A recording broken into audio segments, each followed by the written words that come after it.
dalam menyongsong Pilkada 2024 anggarannya triliunan rupiah di 508 kabupaten kota, 37 provinsi begitu.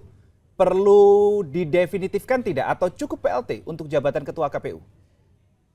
Saya kira perlu ya, Mas Reno ya. Saya kira sangat perlu ya ketika kemudian Ketua KPU ini bisa definitif seperti itu, karena memang harus menjadi satu jabatan yang tetap. Karena gini, Mas, saya kira walaupun tadi mungkin sudah disampaikan juga oleh Bu Betty bahwa KPU RI gitu ya sebagai tingkatan paling atas dari level KPU seperti itu, karena ada KPU provinsi dan juga kabupaten kota gitu ya. Memang sifatnya dalam penyelenggaraan pilkada ini adalah regulator. Tetapi saya kira juga yang menjadi penting adalah bahwa ini kan pilkada serentak gitu ya. Artinya KPU RI juga harus melakukan koordinasi-koordinasi yang tepat gitu ya terhadap KPU-KPU provinsi, kabupaten kota dan lain sebagainya. Terutama dalam urusan-urusan seperti misalnya data pemilih dan lain sebagainya.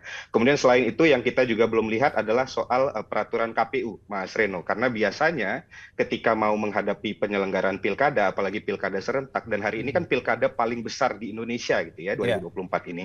Karena sebelumnya 2020, 2017 dan seterusnya itu memang serentak tetapi parsial, hanya di beberapa daerah saja. Hari ini di semua daerah, sehingga membutuhkan peraturan yang memang bisa betul-betul menjamin kepastian hukum, prinsip kepastian hukum di dalam pemilu seperti itu. Sehingga kalau kita lihat hari ini ada beberapa tahapan yang memang belum memiliki peraturan KPU yang baru untuk penyelenggaraan pilkada. Nah, ini juga harus betul-betul dipastikan apakah kemudian akan mengikuti peraturan KPU yang lama yang untuk pilkada 2020 atau memang akan dibuatkan yang baru seperti itu. Tentu ada banyak sekali catatan reflektif gitu ya pada pilkada 2020 kemarin, termasuk juga pemilu 2024. Sehingga saya kira ini penting untuk difikirkan, dan apalagi yang hari ini jadi PLT kan Pak Muhammad Afifuddin gitu ya, yang kalau saya tidak salah juga merupakan Ketua Divisi Hukum ya Bu Betty ya, yang mana memang dalam proses melakukan drafting dan lain sebagainya untuk peraturan KPU itu akan ada di divisi hukum seperti itu, yang memang